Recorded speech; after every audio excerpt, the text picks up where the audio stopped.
نبی پاک نے غریبی کو عزت دی. حضرت عبد الرحمن ابن عوف کہتے ہیں میرا ایک دن دل کیا تھا کہ یہ دولتیں چلی جائیں میں غریب ہو جاؤں. حالانکہ امیروں کا کبھی غریب ہونے کو دل میرا کیا تھا. کہ کس طرح فرمانے لگے ایک غریب صحابی حضرت سعد انصاری نبی کریم کی بارگاہ میں ملنے کے لیے آئے.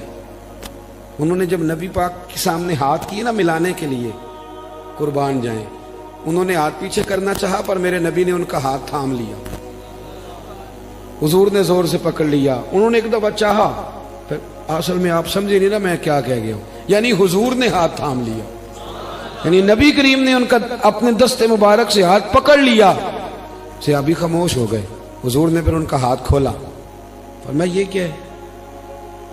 تو وہ رو پڑے, عرض کرنے لگے حضور بچے زیادہ ہیں, مزدور آدمی ہیں, پھاوڑے کے ساتھ کدال کے ساتھ کئی کے ساتھ کام کرتے. یا رسول اللہ یہ نا چھالے پڑ گئے میرے ہاتھوں پہ.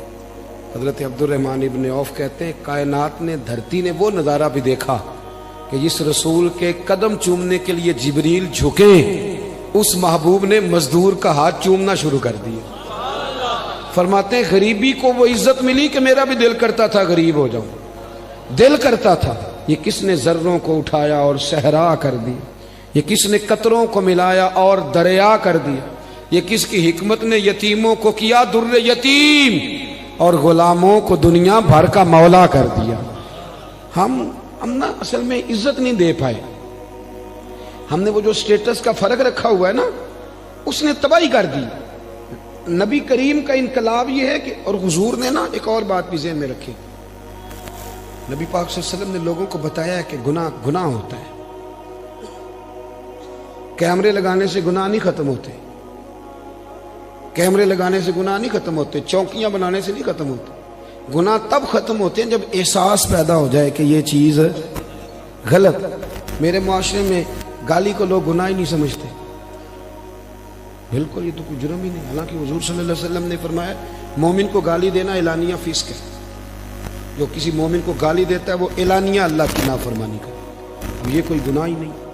اب 2 3 5 لطیفے جھوٹے سنا جانا یہ گناہ ہی کوئی نہیں. اور نبی پاک نے فرمایا مومن بزدل ہو سکتا ہے, کنجوس ہو سکتا ہے, پر میرا مومن جھوٹ نہیں بولتا. آپ سمجھے بات. ہمارے ہاں یہ معیار بن گیا کہ ہم نے گناہ کو گناہ نہیں سمجھا. نبی کریم نے نا انقلاب یہ برپا کیا کہ دلوں کے اندر سے نا میل کچیل نکال کے احساس پیدا کر دیا کہ گناہ ہوتا ہے. احساس, جب آپ کو احساس پیدا ہو جائے نا کہ مجھ سے, آپ یقین کریں مطلب موٹر سائیکل والے کو پجارو والا جب ٹکر مار دیتا ہے نا تو وہ گر جاتا ہے.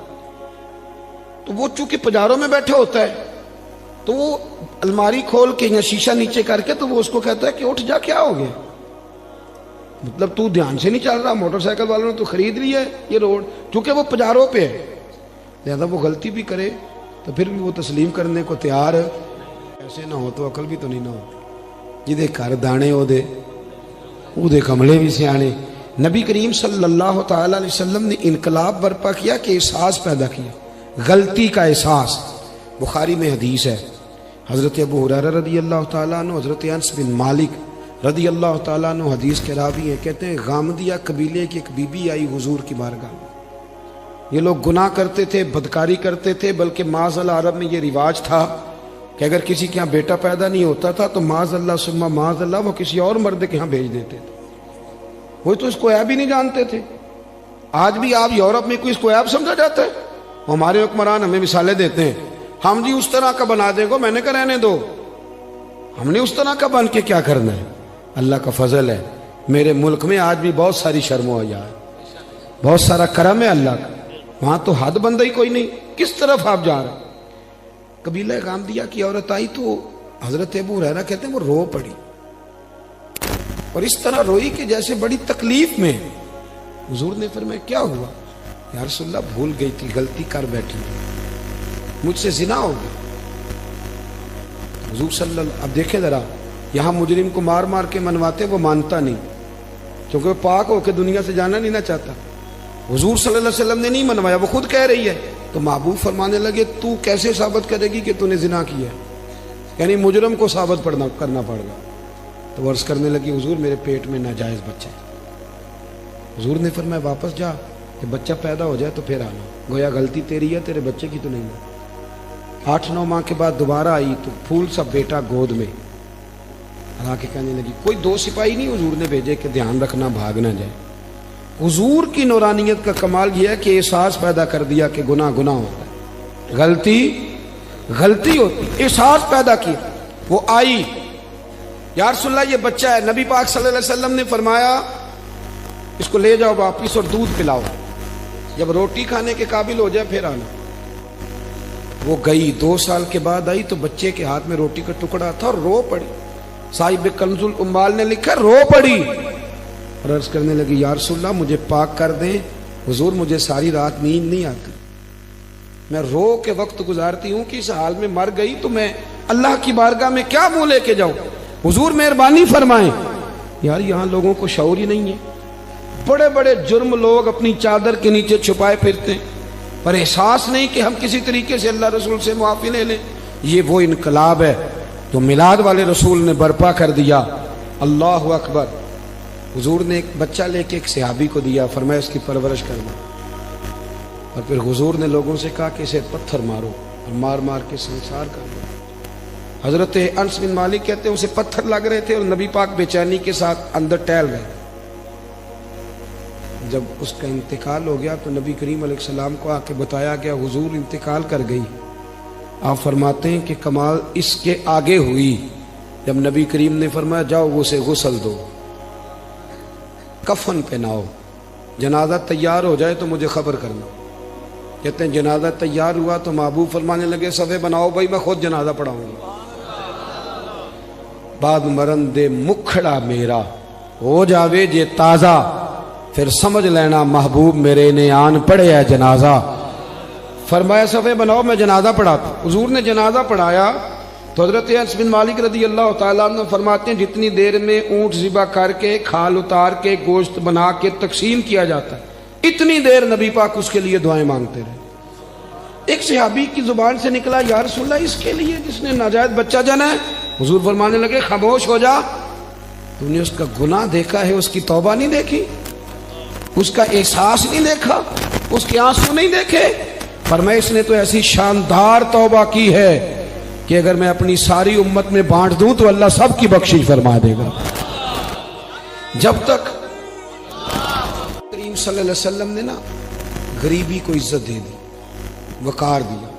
دوسرا نبی کریم صلی اللہ علیہ وسلم نے لوگوں کے دلوں میں احساس گناہ پیدا کیا، وہ سمجھ گئے یہ غلطی ہے اور ہمیں توبہ کرنی، سمجھ گئے غلطی ہے۔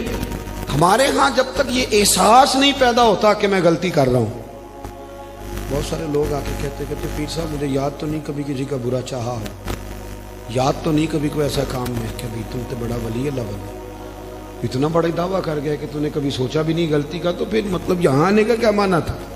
ہمارے بہت سارے دعوے، میرے سمیت آپ کسی کو چھیڑیں وہ کہے گا ایک دنیا میں بندہ ٹھیک ہے جو میں خود ہوں، اس کے علاوہ کوئی ٹھیک ہے؟ بلکہ بہت سارے لوگ تو کہتے ہیں جی میں چھوٹا تھا تو ابا جی کام نہیں کرتے تھے، بڑا ہوا تو بھائی نہیں کرتے، اور زیادہ بڑا ہوا تو بچے نہیں کرتے، یعنی ثابت کرنا چاہ رہے ہیں کہ ابے کو بھی روٹی میں نہیں کھلائی، میں نہیں پالا ہے۔ یعنی اپنے حق میں دلائل ہر وقت اپنے حق میں دلائل دینا بھی کوئی بات ہے بھائی؟ اپنے اندر اپنی غلطیوں کا احساس پیدا کر۔ تیسری بات، میرے نبی کریم صلی اللہ علیہ وسلم نے نا رشتوں کے اندر رشتوں کا احساس پیدا کیا۔ رشتے پہلے بھی تھے پر ان کا احساس، میلاد سے پہلے بھی رشتے تھے پر رشتوں کا احساس موجود۔ حضرت طارق بن عبداللہ رضی اللہ تعالیٰ عنہ فرماتے ہیں کہ میں حضور صلی اللہ علیہ وسلم کے اعلان نبوت سے پہلے ایک دفعہ مکے آیا تھا تو میں نے ایک شخص کو دیکھا ایک بوڑھی عورت کے گلے میں رسی ڈال کے کھینچ کے لے جا رہا ہے۔ میں نے اس سے پوچھا کہ کیوں اس بوڑھی کو تکلیف دے رہے ہو؟ تو کہنے لگا تو ہٹ جا، تو کون ہوتا ہے؟ میں نے کہا یہ کون ہے بوڑھی؟ کہنے لگا میری ماں ہے، گلے میں رسی ڈال کے کھینچ رہی، کہہ رہا بوڑھی ہو گئی ہے کسی کام کی نہیں رہی، منڈی میں بیچنے جا رہا ہوں۔ میں آج جب یہ ہم بات بیان کرتے ہیں تو ہمیں حیرت ہوتی ہے کہ نہیں؟ بولیے، یہ آپ چلے جائیں صرف 7-8 گھنٹے کی فلائٹ ہے، یورپ میں پہنچے، جا کے دیکھ لیں بچہ 18 سال کا ہوتا ہے تو ابے کو فارغ نہیں کر دیتا، وہ آج بھی کوئی احساس رہتا ہے؟ باقی کوئی ایسی ٹینشن ہو، اس پر سیمینار ہوتا ہو، اور ماں باپ بچوں کو نکال دیتے، کہتے بھی تیری 18 سال عمر ہوگی، اب تو نکل جا کے اپنا کچھ سوچ۔ اس کو ہمارے ہاں حیرت سے اس لیے دیکھا جاتا ہے کہ ہم میلاد والے رسول کے ماننے والے ہیں۔